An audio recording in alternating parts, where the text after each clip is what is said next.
अडानी, अंबानी के बाद अब ईपीएस 95 पेंशन पर मोदी सरकार को लोकसभा में घेरेंगे राहुल गांधी। ईपीएस 95 राष्ट्रीय संघर्ष समिति (एनएसी) देश भर के 78 लाख पेंशनरों की अग्रणी संस्था है।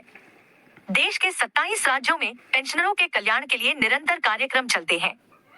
सूचना जी न्यूज, रायपुर। ईपीएस 95 न्यूनतम पेंशन, ईपीएस 95 मिनिमम पेंशन 1000 रुपए से बढ़ाकर 7500 रुपए कराने के लिए अब राहुल गांधी से मदद ली जा रही है। लोकसभा में पीएम मोदी और केंद्र सरकार को घेरने में राहुल गांधी काफी सुर्खियों में है। इसलिए पेंशनर्स अब खुलकर राहुल गांधी को पत्र लिखकर उनकी आवाज उठाने की मांग कर रहे हैं। पिछले 8 साल से पेंशन भोगी बीजेपी नेताओं को नाराज नहीं करना चाह रहे थे। यही वजह थी कि भाजपा सांसदों, मंत्रियों तक सीमित रखा। बीजेपी जैसे ही बहुमत से पीछे हुई, पेंशन भोगियों ने भी अपनी रणनीति में बदलाव कर दिया है। अब लोकसभा में विपक्ष के नेता राहुल गांधी को पत्र लिखकर 75 लाख पेंशन भोगियों की आवाज बनने का मौका दिया जा रहा है।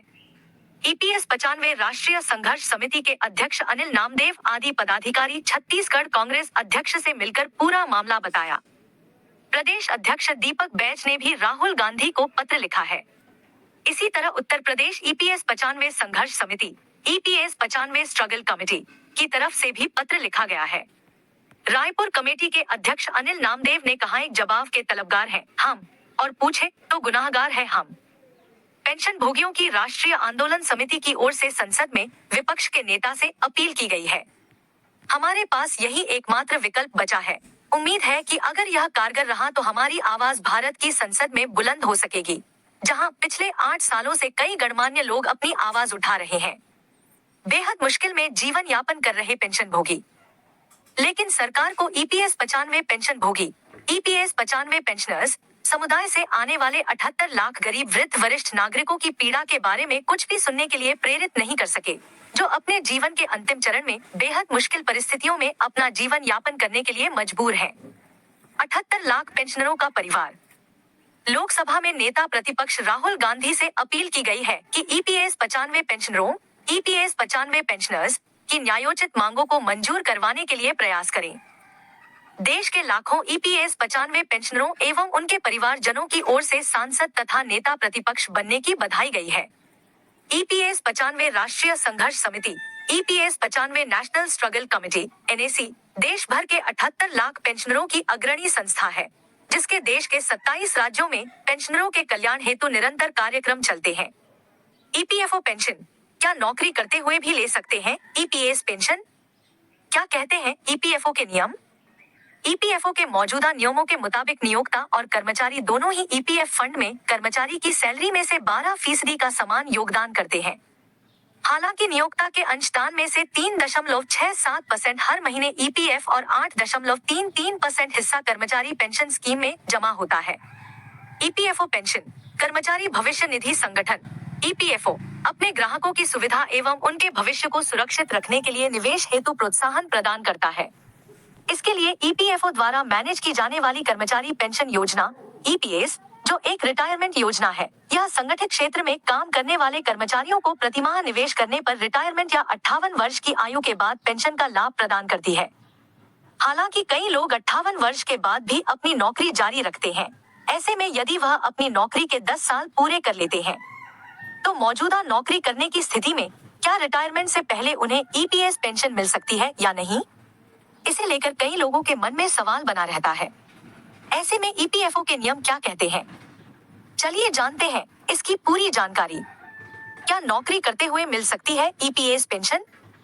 बता दें, ईपीएफओ के मौजूदा नियमों के मुताबिक नियोक्ता और कर्मचारी दोनों ही ईपीएफ फंड में कर्मचारी की सैलरी में से 12% का समान योगदान करते हैं। हालांकि नियोक्ता के अंशदान में से 3.67% हर महीने ईपीएफ और 8.33% हिस्सा कर्मचारी पेंशन स्कीम में जमा होता है, जिसमें कर्मचारी अपने 10 वर्ष की नौकरी पूरी करने या 58 वर्ष की आयु पूरी होने पर पेंशन प्राप्त कर सकते हैं। हालांकि इस स्कीम की एक खासियत यह है कि यदि कोई व्यक्ति 58 वर्ष की आयु के बाद भी नौकरी कर रहे हैं, तो वह भी नौकरी करते हुए पेंशन का जो लोग ग्रो करते हैं ना, इंडिपेंडेंट बन जाते हैं, लाभ ले सकते हैं। कब मिलता है पेंशन क्लेम करने का हक? ईपीएफओ की पेंशन स्कीम के अंतर्गत मौजूदा और नए ईपीएफ सदस्य शामिल हो सकते हैं। ऐसे में ईपीएफओ के नियम अनुसार सब्सक्राइबर जिनकी आयु 50 वर्ष से अधिक है और वह नियमित रूप से ईपीएफओ में अंशदान कर रहे हैं, इसके साथ ही उनकी नौकरी को 10 वर्ष पूरे हो चुके हैं, उन्हें पेंशन प्राप्त का अधिकार दिया जाता है। वहीं यदि अंशधारक 10 साल नौकरी पूरी कर लेते हैं लेकिन उनकी आयु 50 वर्ष से कम होती है तो ऐसी स्थिति में वह पेंशन के लिए क्लेम नहीं कर सकते हैं। ऐसे में कर्मचारी को नौकरी छोड़ने के बाद केवल ईपीएफ में जमा की गई राशि ही मिलती है। इसके अलावा यदि नौकरी की कुल अवधि 10 साल से कम होती है तो वह पेंशन के लिए जमा राशि को बीच में कभी भी निकाल सकते हैं, क्योंकि इस स्थिति में भी कर्मचारी पेंशन पाने के योग्य नहीं होते हैं। 58 साल से पहले 4% दर घटकर कम मिलेगी पेंशन। जैसा कि हमने बताया कि यदि किसी कर्मचारी की आयु 50 वर्ष से अधिक होती है तो वह पेंशन के लिए क्लेम कर सकते हैं। 50 से 58 वर्ष के बीच पेंशन पाने के लिए क्लेम करना अर्ली क्लेम कहा जाता है। हालांकि 58 वर्ष से पहले पेंशन पाने पर आपको प्रत्येक वर्ष 4% की दर से पेंशन घटकर मिलती है। ऐसे में 58 वर्ष या 60 वर्ष के बाद पेंशन के लिए क्लेम करना आपके लिए एक बेहतर विकल्प साबित हो सकता है। ईपीएस 95 पेंशनर्स के लिए उच्च पेंशन पर बड़ी खबर। उच्च पेंशन को लेकर बैठक से आई बड़ी खबर। सेवानिवृत्ति निधि प्रबंधक कर्मचारी भविष्य निधि संगठन ईपीएफओ की कर्मचारी पेंशन योजना 1995 के तहत पेंशन भोगियों ने अपनी न्यूनतम मासिक पेंशन को बढ़ाकर 7,500 रुपए करने की मांग की है। वर्तमान में ईपीएस 95 पेंशनर्स को न्यूनतम 1,000 रुपए की मासिक पेंशन मिलती है, जो सितंबर 2014 में लागू हुई थी। पेंशनर्स की भूख हड़ताल की चेतावनी। कर्मचारी पेंशन योजना 95 की राष्ट्रीय आंदोलन समिति ने मंगलवार को बयान जारी कर कहा कि पेंशन भोगी राष्ट्रीय राजधानी के जंतर मंतर पर दूसरी अनिश्चितकालीन भूख हड़ताल शुरू करेंगे। उनकी मांग है कि न्यूनतम पेंशन को बढ़ाकर 7,500 रुपए प्रति माह किया जाए। केंद्रीय श्रम मंत्री भूपेंद्र यादव के आश्वासन के बावजूद इन मांगों को पूरा नहीं किया गया है। पेंशनर्स का मांगा जा रहा है डाटा। सुप्रीम कोर्ट के फैसले के 1.5 साल बाद भी पेंशनर्स का डाटा सिर्फ हायर पेंशन के लिए मांगा जा रहा है। ईपीएफओ ने 31 मई 2024 तक का समय मांगा है, लेकिन पेंशनर्स का कहना है कि ईपीएफओ का कोई भरोसा नहीं है कि वह कब और समय मांगेगा। ईपीएफओ ने अब तक 4 बार समय बढ़ाने की मांग की है और अब ऐसा लग रहा है कि 2024 के लोकसभा चुनाव के बाद यह प्रक्रिया बंद हो जाएगी। हाई पेंशन को लेकर नया कानून। इस देरी के कारण मौजूदा पेंशनर्स और अन्य कर्मचारी तनाव में हैं कि उनकी हायर पेंशन का क्या होगा। कर्मचारी पेंशन योजना 95 के अंतर्गत चर्चा हो रही है कि अगर मौजूदा केंद्र सरकार दोबारा सत्ता में आती है तो सुप्रीम कोर्ट का फैसला नहीं माना जाएगा और केंद्र सरकार हायर पेंशन न देने को लेकर नया कानून ला सकती है। केंद्र सरकार ने खुद ही पेंशन योजना बंद कर दी। कर्मचारी भविष्य निधि संगठन के सेवानिवृत्त पेंशनर श्री नामदेव ने कहा कि मौजूदा केंद्र सरकार और उसके कुछ समर्थक शुरू से ही पेंशन योजना के खिलाफ रहे हैं। उनका मानना है कि पेंशन एक उपकार है, इसलिए रिटायरमेंट के बाद पेंशन देने की जरूरत नहीं है। इसी तरह के तर्कों के कारण पुरानी पेंशन और सेना की पेंशन भी बंद कर दी गई। अगर मौजूदा केंद्र सरकार इस बार सत्ता में लौटती है तो वह सभी कर्मचारी पेंशन योजना 95 योजनाओं को बंद कर सकती है। सुप्रीम कोर्ट के फैसले के बाद भी नहीं दी गई उच्च पेंशन। उच्च पेंशन को लेकर सुप्रीम कोर्ट ने अपने फैसले में सभी साक्ष्यों और तर्कों पर विचार करने के बाद उच्च पेंशन देने का आदेश दिया था।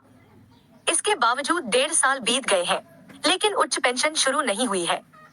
संसद के दोनों सदनों में विपक्षी दलों के सांसद न्यूनतम पेंशन की राशि बढ़ाने में हो रही देरी और उच्च पेंशन पर सुप्रीम कोर्ट के फैसले और निर्देश को शीघ्र लागू करने की मांग कर रहे हैं। केंद्र सरकार को सबक सिखाएंगे पेंशनर्स। पेंशनर्स की बैठक में निर्णय लिया गया कि पेंशन को लेकर केंद्र सरकार द्वारा दी जा रही टेंशन को ध्यान में रखते हुए इस बार पेंशनर्स की फौज लोकसभा चुनाव में मौजूदा केंद्र सरकार को सबक सिखाएगी। वे हर व्यक्ति के पास जाकर बता रहे हैं कि किस तरह से पेंशन को लेकर केंद्र सरकार और उनके विभागों द्वारा उन्हें परेशान किया जा रहा है। इससे स्पष्ट हो गया है कि केंद्र सरकार ज्यादा पेंशन देने के मूड में नहीं है और इसका नतीजा लोकसभा चुनाव में देखने को मिलेगा। निष्कर्ष: ईपीएस 95 पेंशनर्स की मांगे समय पर पूरी न होने के कारण वे भूख हड़ताल और विरोध प्रदर्शन की राह पर हैं। सरकार और पेंशनर्स के बीच तनाव बढ़ता जा रहा है, जिससे आने वाले लोकसभा चुनाव में इसका असर देखने को मिल सकता है। यह महत्वपूर्ण है कि सरकार पेंशनर्स की मांगों को गंभीरता से लेकर उन्हें उचित समाधान प्रदान करे, ताकि उनके भविष्य को सुरक्षित किया जा सके। एनपीएस में 50% सैलरी देने की तैयारी में मोदी सरकार, इस दिन होगी घोषणा। देखें अपडेट। एनपीएस में 50% सैलरी देने की तैयारी में मोदी सरकार। विपक्ष लंबे समय से पुरानी पेंशन योजना ओपीएस पेंशन स्कीम का समर्थन कर रहा है। कई राज्यों में विपक्षी सरकारों ने पुरानी पेंशन योजना को वापस लाने का वादा भी किया है।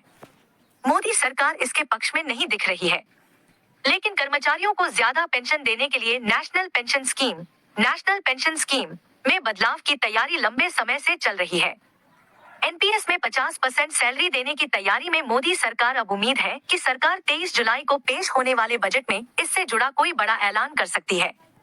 सरकार नेशनल पेंशन स्कीम में गारंटीड रिटर्न का ऑफर दे सकती है।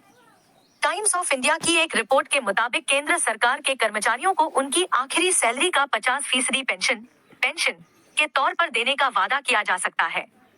अब एनपीएस में 50% सैलरी देने की तैयारी में मोदी सरकार। मौजूदा स्कीम में भी 25 से 30 साल तक निवेश करने वाले कर्मचारियों को अच्छा रिटर्न मिल रहा है, खास तौर पर उन कर्मचारियों को जो 2004 के बाद भर्ती हुए हैं। रिपोर्ट के मुताबिक सोमनाथन कमेटी ने पेंशन के अंतर्राष्ट्रीय चलन के साथ साथ आंध्र प्रदेश सरकार की पेंशन नीति का भी अध्ययन किया है। इस कमेटी ने गारंटीड रिटर्न के असर का आकलन किया है। पिछले साल सोमनाथन समिति का गठन किया गया था। सरकार नेशनल पेंशन स्कीम को आकर्षक बनाने के लिए लंबे समय से कदम उठा रही है। सरकार इस बात पर गंभीरता से विचार कर रही है कि केंद्र सरकार के कर्मचारियों को उनके अंतिम वेतन का 50% पेंशन के रूप में मिले।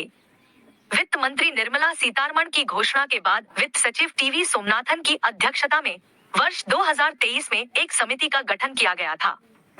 नेशनल पेंशन स्कीम के पेंशन लाभ में होगा सुधार। इस समिति का काम पुरानी पेंशन योजना को वापस लाए बिना एनपीएस के तहत पेंशन लाभ में सुधार के तरीके खोजना है। इस समिति का गठन पिछले साल कांग्रेस द्वारा कई राज्यों में पुरानी पेंशन योजना को वापस लाने की घोषणा के बाद किया गया था।